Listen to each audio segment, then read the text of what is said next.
భారీ భూకంపం Myanmar, Thailand దేశాలను కుదిపేసింది. మయన్మార్లో వరుసగా 3 సార్లు భూమి కంపించింది. మొదటిసారి రెక్టర్ స్కేల్పై 7.7 తీవ్రతతో, రెండవసారి 6.4 తీవ్రతతో, మూడవసారి 4.9 తీవ్రతగా నమోదైంది భూకంపం. భూ ప్రకంపనల దాటికి భారీ బిల్డింగులు సైతం ఊగిపోయి కుప్పకూలిపోయాయి. మరో వస్తుందన్న హెచ్చరికలు, అక్కడి అధికారులు భవనాల నుంచి జనాల్ని ఖాళీ చేయిస్తున్నారు. మయన్మార్లో ఇప్పటి వరకు 20 మంది మృతి చెందినట్టు తెలియవస్తోంది. మృతుల సంఖ్య భారీగా పెరిగే అవకాశం ఉందని అంటున్నారు. బ్యాంకాక్లో ఒక భవనం కూలడంతో 2 మృతి చెందారు. 7గురిని కాపాడిన రెస్క్యూ టీం కాపాడింది.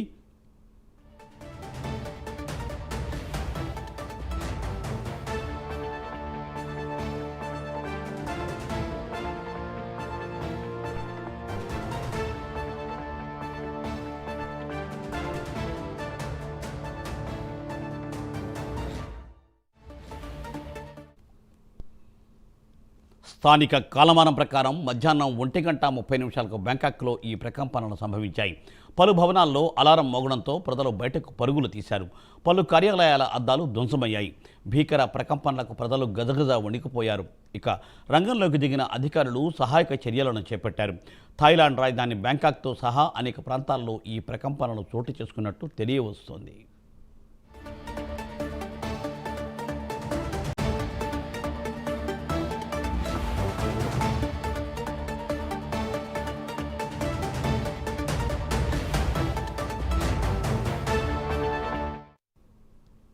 ప్రకంపనల ధాటికి అనేక భవనాలు ఊగిపోయాయి.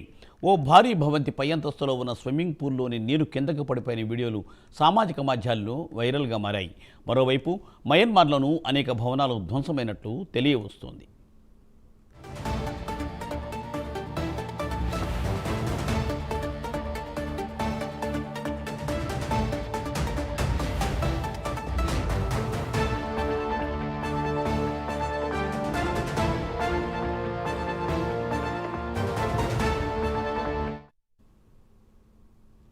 భూకంపం తీవ్రత పెరగడంతో థాయిలాండ్ ప్రధాని అత్యవసర పరిస్థితిని ప్రకటించారు. శిథిలాల కింద ఇప్పటికే వందలాది మంది చిక్కుకుని ఉంటారని తెలుస్తోంది.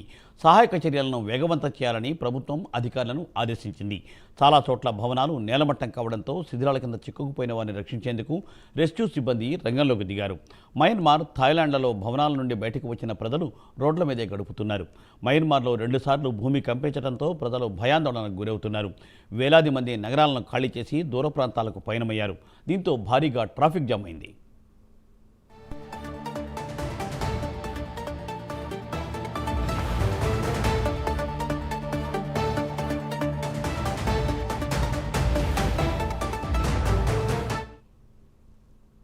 మయన్మార్ భూకంపం ప్రభావంతో భారత్లోనూ భూ ప్రకంపనలు చోటు చేసుకున్నాయి. రెక్టర్ స్కేల్పై 6.8గా నమోదైనట్టు తెలుస్తోంది.